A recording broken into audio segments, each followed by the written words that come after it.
Yo, what's going on guys? Arekkz here, welcome back to another Destiny 2 video, and in this video we are looking at the Sentinel. The beta is now live on PS4. I've been jumping in, testing out the Sentinel. I also had a chance to test out Sentinel last night at the early hands-on event I went to. So I had a good chance to kind of test it out in different environments, the Strike, Crucible, as well as the main mission. So as I've done with all the other subclasses, I'm going to bring you guys a complete breakdown. We're going to look through the skill tree, see what it can do, talk about the abilities, all that good stuff. So if you do enjoy this, then a like would be super appreciated. Any questions, drop them down below. But let's get started. So first up, this is again your brand new skill tree. Right at the epicenter is your super. In this situation, it is called the Sentinel Shield, listed as a super ability. And your description for this is press L1 and R1 to summon a shield of void light. While Sentinel Shield is active, press R1 to attack, hold L2 to guard, and press L1 to perform a shield throw.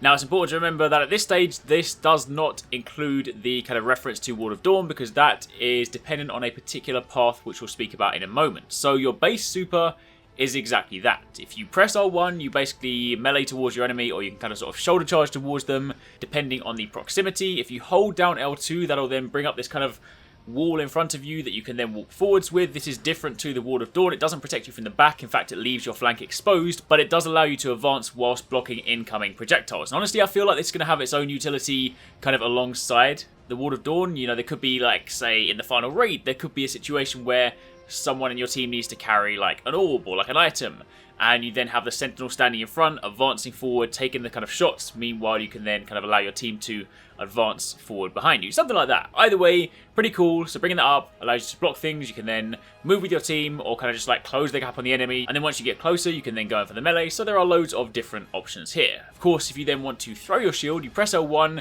Now it's important to remember that when you throw your shield, it basically counts as using up a melee attack. So once you've thrown it, you can't just throw it infinitely. You can't just sit there and just start throwing shields left, right, and center. You, technically speaking, have one shield throw unless you spec down the other path, which again we'll speak about in a moment. So what I will say is you definitely want to pick your kind of throw carefully. Do bear in mind it bounces off of surfaces, it bounces between enemies, so try and throw it into like a large group of enemies to maximize your output, because of course once you've thrown the shield, then you're going to have to resort to either just guarding with it or meleeing your enemies with it. So I would recommend kind of advancing, getting some melee attacks in, throwing the shield into a group, or throwing it into kind of like a tight corridor, getting some bounces off, and then of course you can then close up and mop up the rest of them with some more shoulder charge attacks.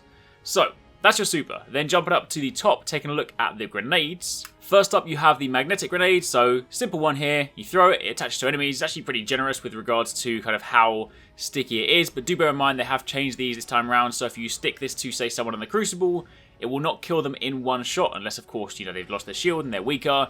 So generally speaking, on a full life, both human opponent and also an AI enemy, for kind of the stronger ones like the bigger Cabal, if you throw this and stick it to them, it'll take off a large chunk of their health, probably even most of it, but it won't necessarily always finish them. If you stick it to something like a Scion, it will kill them in one. But either way, do bear in mind, sticky grenades are not quite as potent as they used to be, but they are still very useful. On top of that, you also have the Void Wall Grenade, the one that is kind of typically associated with the Night Stalker. So it's the one where when you throw it down, it makes a horizontal wall of light, which then blocks off an area. Pretty useful, especially if you want to, say, throw it around a corner, potentially sort of burn some enemies that are hiding around there, or again, just use it to lock off a corridor. And then finally, your last one, the most important one. I appreciate a lot of Defender Titans absolutely love this one, and this is your Suppressor Grenade. So this is the one that prevents enemies from using their abilities. So if you then have someone in Crucible running towards you with a super and you throw this, it will shut them down. So this is very useful. It's probably going to be a go-to for a lot of people in the Crucible. Moving on from there, we then have one of our two paths. Now again, remember, if you guys have seen the kind of subclass trees before, you'll know that you spec into one of these two paths. You can't activate both of them. You either pick the top path or the bottom path. Now during the beta, one path per subclass is just unlocked for us. You don't actually have any kind of unlocked materials needed to spec into the other one, so we are going to be bound to the choice that we're given. However, in this situation, it actually works out quite well. First option here is Rallying Force, so melee kills restore health for you and nearby allies, which is really useful if you're grouped up together, you're running through and say you're meleeing trash mobs, things that you can typically kill in one hit, then you're not only going to be sort of, negating any kind of incoming damage by healing yourself, but you can also actively heal your team, which is going to be really useful. Again, say if it's something like in a raid encounter and you get those trash mobs just rushing you, then like think about in the Cabal situations, if you've got, say, Cabal dogs running towards you, you melee the dog, and then you get some health back, and again, you know, you can do that with your team. So if you imagine you had suddenly like a team of 4 to 6 Sentinels, that could be kind of crazy. It'd be interesting to actually see. Like, I bet there will be some raid runs where it'll be like 6 Sentinels just like meleeing things, just keeping themselves alive because of that. So not entirely sure kind of how potent that will be on a grander scale, but for the time being, that is Rallying Force. Moving on from there, jump into the bottom, because this is the kind of one that synergizes quite nicely with the top, so it makes more sense to speak about this one first. You have Defensive Strike, so when you kill an enemy with a melee ability, it creates an overshield around you and, again, nearby allies. However, if you then jump up to the very top, you have Turn the Tide. So your overshield from Defensive Strike lasts longer and increases your melee damage and your reload speed. So again, not only are you able to melee things and heal yourself, you're also able to give an overshield to you and your entire team, and that overshield then increases your melee damage and your reload speed. So there's some great synergy there, because by having the overshield, you're more likely to kill the enemy with the melee attack, which will then heal you, and of course that will then give you your overshield. So that in itself as a cycle is pretty cool. And of course, the final one, Ward of Dawn. When your super energy is full, you can press and hold L1 and R1 instead of just pressing it, and you'll instead get a shielding dome to protect you and your allies. So this is the traditional Titan bubble. Do bear in mind, this is a conscious either or choice. You can't put down a bubble and then go to your shield and suddenly start throwing it, because that would be absolutely crazy. For this, if you're in a situation and you're like, you know what, we just need to defend and hunker down and like block incoming attacks, then you go for the Ward of Dawn. You have to actively hold down both buttons.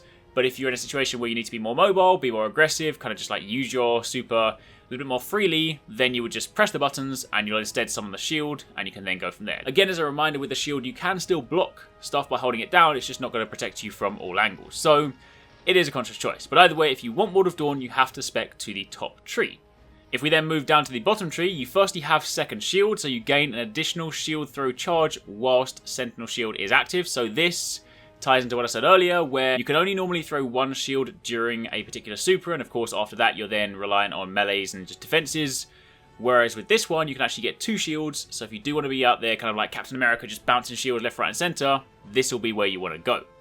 On top of that, you also have Shield Bash, so after sprinting for a short time, use this melee ability to unleash a devastating Shield Bash that disorients enemies. I'm going to assume this is the kind of Sentinel equivalent to the Striker Shoulder Charge from old, so when you sprint long enough, you can then of course jump into this, and if you don't kill the enemy, you can disorient them, so that is of course going to be pretty useful. On top of that, you also have Superior Arsenal, so your grenade kills recharge your grenade energy. And finally, in the trenches, where kills whilst surrounded by enemies reduce the cooldown of your super. So this path down here is definitely a lot more sort of Sentinel focused. If you want to really embrace the shield and be a lot more mobile, be a lot more aggressive, then this is the one where you'll be out there throwing shields, meleeing people, dashing into them, using your grenades, just kind of like getting into the fight, getting up close and personal. Whereas if you want to play more defensively, then you'll use the top tree. So defense, offense, depending on how you want to play it. Of course, after that, you have your typical jumps. You either have High Lift, where you can jump whilst airborne to activate lift and launch into the air for greater heights. You could have Strafe Lift, where once you're airborne, you actually have better directional control. Or alternatively, you can use Catapult Lift, where when you jump whilst airborne, you can activate lift and launch again with a strong initial burst to momentum. So you guys that are Titans are going to be used to this already. These are your typical jumps. And of course, on top of that, you have the typical class abilities. These are the ones that remain no matter what subclass you choose. This is an ability that is across all Titan subclasses, and that is the Barricade. You either have the Rally Barricade, where you can press and hold to create a small barrier, which you can then shoot over, and then when you crouch behind it, it automatically reloads your weapon. This is really, really good if you've kind of got a lot of enemies in front of you. You can then duck behind, fire, duck, fire. You don't have to worry about the typical reload time, especially useful if you use it with, say, weapons that take longer to reload, then definitely very useful. But of course, on the flip side, if you are in a situation where you just need to lock off an area, just block incoming attacks, then you can put up the Towering Barricade. Much bigger, you don't shoot over this one, but it just blocks off an area, so you can of course use that to potentially get away if you need to, other things like that. So that is pretty much it. That is a look at the Sentinel Titan. Really, really fun subclass. I really enjoy playing this. I think to any of you guys out there that enjoyed playing Defender before, you will love this, because there is still kind of the aspect of Defender before. If you do want to just be kind of more defensive and go bubble, you can do that. But if you then want to kind of get in the fight and be a lot more aggressive, then the actual Captain America side of it is just so much fun to play with. Like, honestly, throwing shields around and meleeing and kind of dashing towards people is really good fun. I am still going to be a hunter. I'm not going to lie. I'm a hunter through and through. You can never take that away from me, but I do love the Sentinel. So for the time being, that's it. That was a look at the Sentinel. Hopefully you guys enjoyed it. Let me know what you guys think. Some of you guys, I imagine, would have been playing the beta. Some of you guys have probably tried it out already. What do you think of it having used it? And for those of you guys that have yet to do so, then I'm sure you'll be jumping in with it very, very soon. Anyway, thanks for watching, take it easy, catch you next time, peace out.